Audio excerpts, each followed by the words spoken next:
So basically, the Federation wants to use the planet as a means to find cures and other medical miracles. Sounds good. So what, have they talked to these people about working together, or? Nope, they just plan to beam them off the planet when they're asleep. Odd. Well, I'm sure now that they know the Baku are willing to help others by letting them study the planet. Nope, they see it as their home. They hate technology, we have technology, therefore they hate us. Okay, well, I guess that's legit seeing how it's their planet. It's not. What are you talking about? Yeah, technically the planet is under Federation control, and they say that they came there 300 years ago from their own home planet, so they don't own squat. Well, then why the hell don't they just kick these greedy cure-for-death holders out then? So Picard can make speeches like this. Some of the darkest chapters in the history of my world involve the forced relocation of a small group of people, just as cultures have been destroyed in every other forced relocation throughout history. Oh, really? Is that why you participated in at least 2 forced relocations? And guess what? One of them was a group of Indians, and he was going to do the exact same plan as they're doing here. Do you know how long we've searched for a home? I believe that I can help you to find a new home. But hey, these are white people and not Native Americans, so it's totally different, I guess. Yeah, that's true. There's a group of stretchy-faced people that are looking to harness the planet's power because they're dying. Yet these selfish jerks are like, you use an electric razor, you deserve to croak. We're only moving 600 people. How many people does it take, Admiral, before it becomes wrong? 601, obviously. We'll be able to use the regenerative properties of this radiation to help billions. And I'm sorry, but I gotta reference my clips again. This is what I was referring to before. At the same time this movie came out, the series Deep Space Nine was on. And during that series, the Federation was at war with a powerful enemy called the Dominion. And the Federation was losing. Badly. And according to their projections, if the Federation loses, 800 billion people will die. And I'm sorry, but doesn't Star Trek have a particular clip for this kind of thing? The needs of the many outweigh the needs of the few. I'm sorry, but I'm completely on the side of the bad guys here. Critic?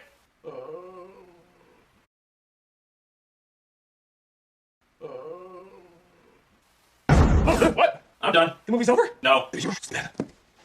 Alright, so Picard decides to go down alone. If he's going down alone, why does he have all those guns? He can't carry them all, and the Baku already said that they won't use weapons. Well, because he knows his crew is gonna throw the same that every Star Trek crew throws. I don't want you to come. We're coming. Okay.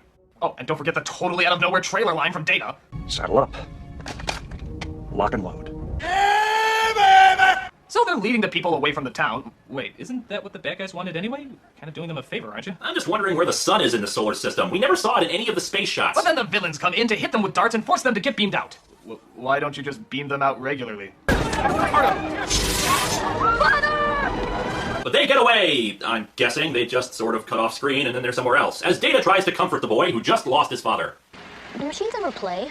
Yes, I play the violin. Look, if you want to know what it's like to be a child, you need to learn to play. Oh yeah, he sounds traumatized. Hey, no, everybody treats grief differently. Some choose to accept it by not realizing they have it at all. We also see Picard and boring woman who won't be in any future movie, so it doesn't matter, start to hit it off. I should warn you, I've always been attracted to older women.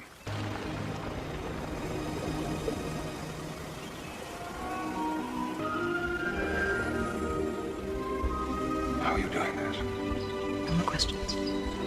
Yeah, questions! Lots of questions! Yeah, this is science fiction. At least some questions have to be answered. Nothing? Nothing at all? Okay, she's a wizard. Anyway, we see more Mega Man robots catch up with them, and they try hiding in a cave.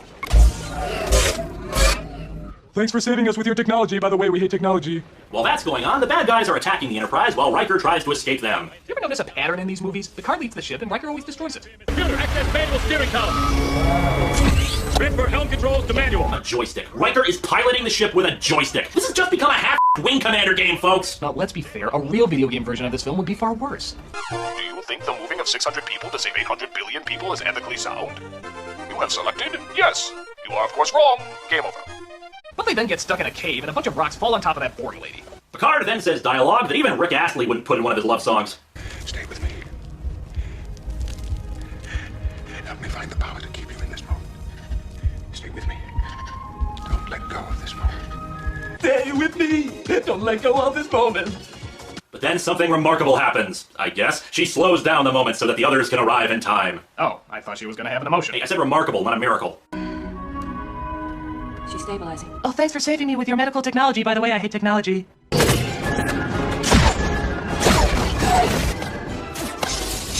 I'm sorry, I'm still wondering what happened to that blue guy. Were they important theories? Would they change the dynamics of anything? So in a twist, or at least I think that's what they're calling it, it turns out that the dying race called the Sona are the exact same race as the Baku. They just left the planet so they didn't have the healing powers that the Baku had. So as you can see, the ethical standpoint of this movie is so weak that they had to make up other reasons to hate the bad guys. Well, you can also tell he's the villain by the fact that he looks like Salieri's skin melting. Oh yeah, I forgot. That's F. Murray Abraham, isn't it? It's okay, I think even he forgot he was F. Murray Abraham in this picture. Moving them is one thing, killing them all. No one hated them more than you, Connor.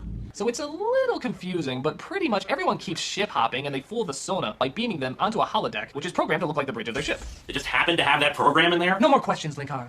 Unable to comply. Injector Assembly 1 has been deactivated. He screams like a baby elephant and then goes over to the collector device for the rings, and then Picard beams over there and they have a really action scene, and blah blah blah. You're really going to risk igniting the exhaust? All right. I will. Most useless villain ever. So Picard is beamed up, the ship is destroyed, and we get our one funny line in the movie. The Sona crew would like to negotiate a ceasefire. It may have something to do with the fact that we have 3 minutes of air left. So bored by the rest of this, I can't even bring myself to laugh at that. We also see that Data has discovered playing! 7 years of character development on a TV show and 3 movies, and it all comes down to playing. Don't forget, you have to have a little fun every day. Start by not watching this movie.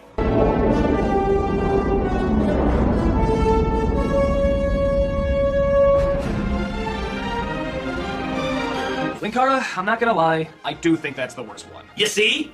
Even if you took out the ethical discussions, the film as a whole is just a bore. The action is dull, the effects are dull, it's paced more like a really lame episode than it is a feature film. It just feels like nothing was accomplished. And even the worst Star Trek movies left me with something, at least 1 or 2 interesting moments. But this is totally forgettable and has nothing backing it. And in a way, for a Star Trek movie, you could argue that is the worst crime you could ever commit. Oh, wait, we still have all the problems of Nemesis to go through, and I'm not just talking continuity errors here. Oh god, Linkara, have you no heart? Why don't you turn off the TV? Oh, I got plenty of... What the alright, sci-fi guy, you've been there long enough. I think you learned your lesson. What lesson? I didn't do anything. You want to go back in the corner? No. Well, thanks everybody for joining me for Star Trek Month. I hope you enjoyed it. Alright, I'll quickly go over Star Trek Nemesis. This is the film that everyone says is the other bad Trek film, but to be fair, I don't think it's that bad. It's got some annoying scenes and way too much action, but the whole idea of nature literally versus nurture I thought was kind of fascinating.